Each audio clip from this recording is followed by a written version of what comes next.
I think that's just right. It's good to see you again, everyone.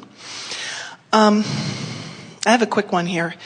I feel pretty confident, and I just wanted to make sure that I'm going the right direction with this.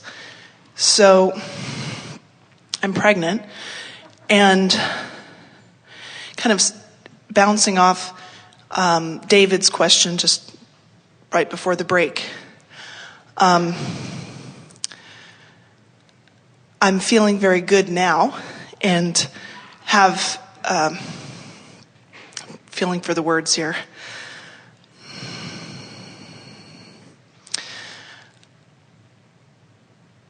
I'm feeling much more in alignment now that I'm back listening to what you're saying today and yesterday too with my friends. Anyway, I feel like I'm getting off track. So what I'm trying to say is ask about is that if I'm out of the vortex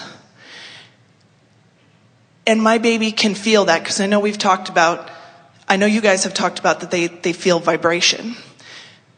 But when I think about, that they're feeling my out of the vortex vibration, that really doesn't feel good. And I've come to the conclusion that they must have to take care of their own they have to take care of their own happiness, be responsible for their own happiness. And in that way, do I need to be so concerned about where I am for them?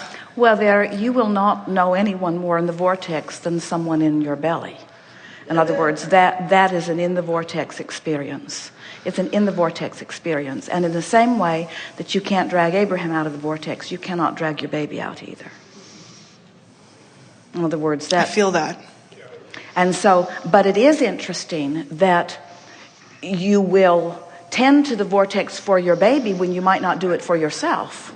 That's an interesting thing. In other words, and it's true of a lot of people. You care about others often more than you do about yourself. And well, I feel like before I was pregnant, I felt like I would listen to Abraham all the time. I felt like I was mostly in the vortex. And since I've been pregnant, it's been a roller coaster. And well, just think about the kinds of thoughts that you're thinking. In other words, you're having more guarded thoughts, you're having more protective thoughts, you're questioning what your life will be like. In other words, you're thinking about the changes, you're worried a little bit about some loss of freedom. In other words, there are some things that you're pondering that you weren't, that the pregnancy is activating within you that just weren't active before. But you have plenty of time to work your way through those. And even if you don't work your way through those, even before the birth of your baby, you have a lifetime to work through them. In other words, you don't have to get it all figured out. What you really want to do is just feel as good as you can feel right now, because right now is all you've got. But this pregnancy, this is an interesting thing. We had a conversation with a woman who had been wanting to get pregnant for a while and finally was. And it led to a wonderful discussion about, because she'd been yearning for it, and now she is pregnant. Now she is not feeling lack of baby anymore because she's 4 months pregnant, and so there's no lack of baby.